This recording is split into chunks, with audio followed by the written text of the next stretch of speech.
Last week, I received some terrible parenting advice from a surprising source that my daughter moved into her college dorm.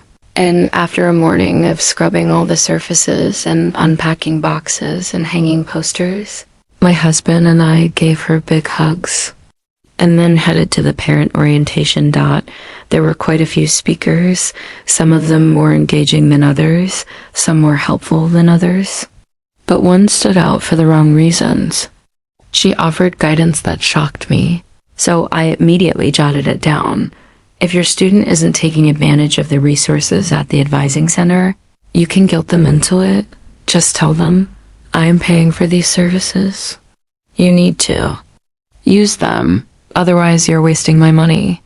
Try it. It works. My husband and I winced and exchanged a pained glance. A few parents chuckled. Many seemed unaffected. The talk had been going on for a while, and I'm not sure how many people were listening. But my husband and I were, and we could hardly believe it. Is she joking? I whispered. I really hope so, he whispered in reply. But then she doubled down on it. No, really. You can guilt your sons and daughters into taking advantage of these resources. Please do. Make sure your student knows that they are wasting your money. If they don't visit, each of the speakers carefully avoided the words kid and child. I understand their care in this regard. The language we choose matters. Most often they said your student and occasionally your son or daughter. They displayed a definite desire to respecting the adulthood and autonomy of our family members now residing on that campus. So why then encourage us to manipulate them, as though they aren't responsible enough on their own to seek help when they need it? Complexities of the college years, this administrator clearly cared about the students in many ways, and did not seem threatening or domineering. These nice characteristics made it even more troubling to me that she would recommend guilt as a parenting strategy. I suspect that most people reading this story have been subject to manipulation through guilt at some point, and I doubt that it improved anyone's relationship with the person who chose the tactic, or that it contributed to anyone's satisfaction with the choice. Made out of guilt, for any of us who have ever felt burdened by another person's attempts to manipulate, use with guilt, why would we in turn choose that manipulative behavior, especially towards someone we love? Perhaps the most disturbing aspect was the implication that this sort of manipulation is acceptable or even wise. The recommendation was made so cavalierly. The administrator's tone suggested that the practice has been normalized in this context. When my husband and I discussed the issue, we acknowledged its complexities. The college years are a strange phase during which many purported adults enjoy a life of autonomy and privacy while someone else pays the bills. And we may not completely understand some other parents' experience.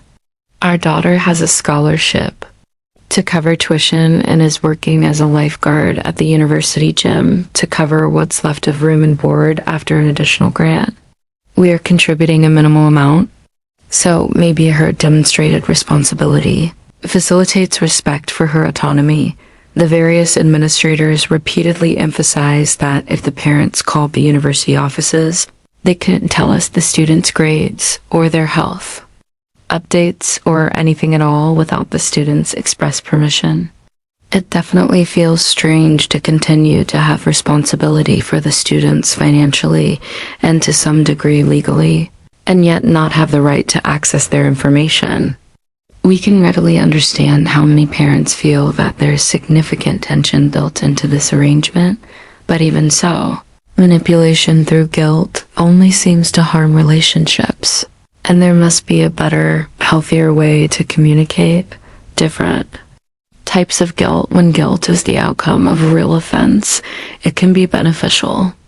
It can prompt us to alter our future behavior for the better in order to avoid continued feelings of guilt. We should teach our children about guilty feelings just as we teach them about all feelings. We should help them understand how guilt can sometimes be a natural, internal response when something does not align with our own values. Adaptive guilt is the term sometimes used for the healthy kind that we want our children to experience temporarily when they do something that violates their own conscience. Maladaptive guilt describes the toxic kind that arises when we use guilt to manipulate their actions and coerce them into doing something that they otherwise wouldn't freely choose, instead of finding a healthier way to help them see the benefit in a given choice. Most people who use guilt as a parenting strategy likely don't realize how damaging it can be. Children do have an innate desire to please parents and to be accepted by them, so when we feel helpless while disciplining, guilt may seem like a desirable solution. It is often effective in the short term. This fact encourages its use. However, guilt harms the relationship in the long term. Most of us understand that it breeds resentment from our own experiences with being manipulated by guilt. Since guilt is such a powerful emotion, its prolonged use as a manipulative tactic can lead to depression, anxiety, and paranoia. Essentially, it is a form of emotional blackmail. The parent deploying the guilt often feels entitled to do so, and may not intend harm. Yet regardless of whether there is any malice in manipulative use of guilt, the resulting distrust hinders healthy communication in the future.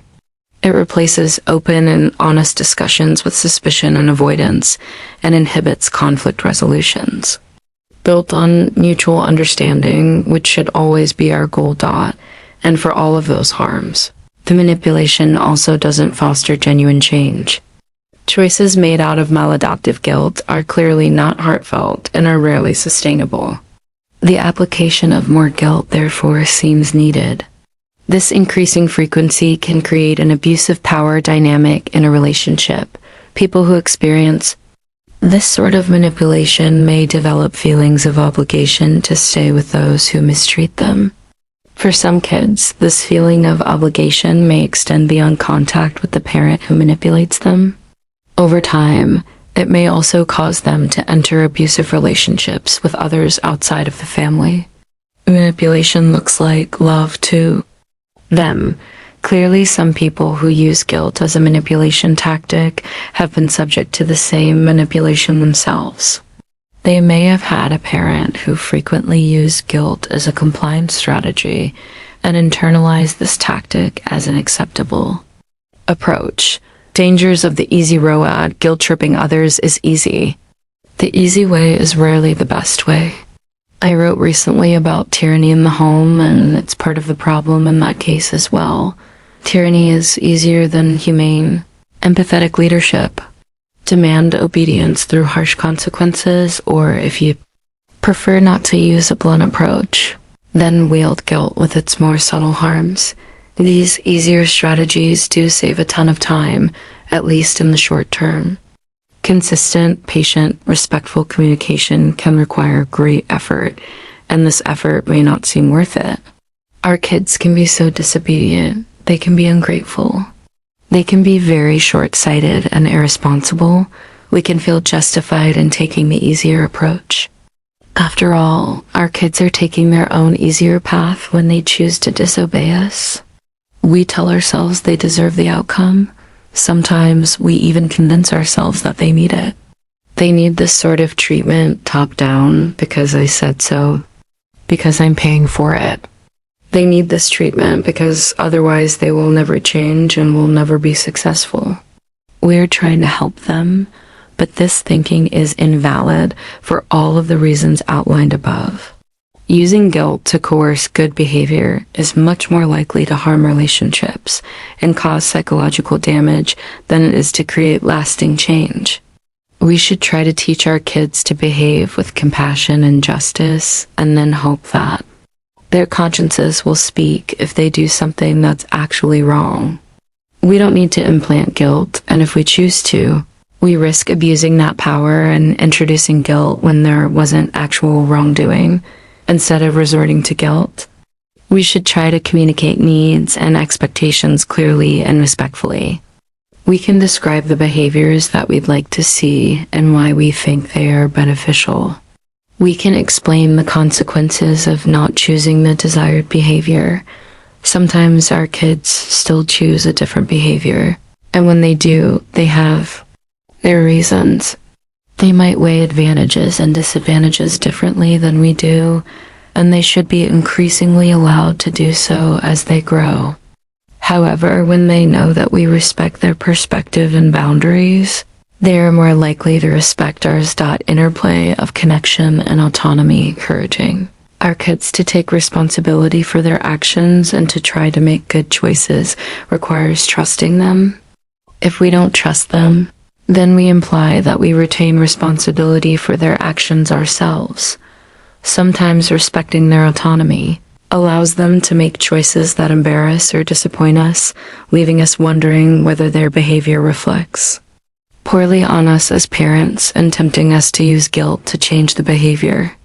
We need to remind ourselves that especially as our children get older, their behavior becomes solely their responsibility. Embarrassment is an emotional response that we need to control. It is not their fault if we feel embarrassed. Parents definitely embarrass their kids sometimes, but in those instances too, usually the parents haven't done anything wrong. They simply make personal choices that their kids believe reflect badly on them. Of course, we can all choose to try to avoid embarrassing and disappointing each other when possible, but it's still on each of us, adult and child alike, to control our own emotions and not those of the other. Mutuality characterizes healthy relationships, and it involves the constant interplay of connection and autonomy. We are woven from our interactions with others, but our individual selves still exist in the spaces between those threads. A great paradox of love is that we are joined with those we love, and yet also a separate subject who can choose that love. May we avoid manipulating each other through guilt or other means, and thereby always honor our connections and the ability to freely choose to stay connected.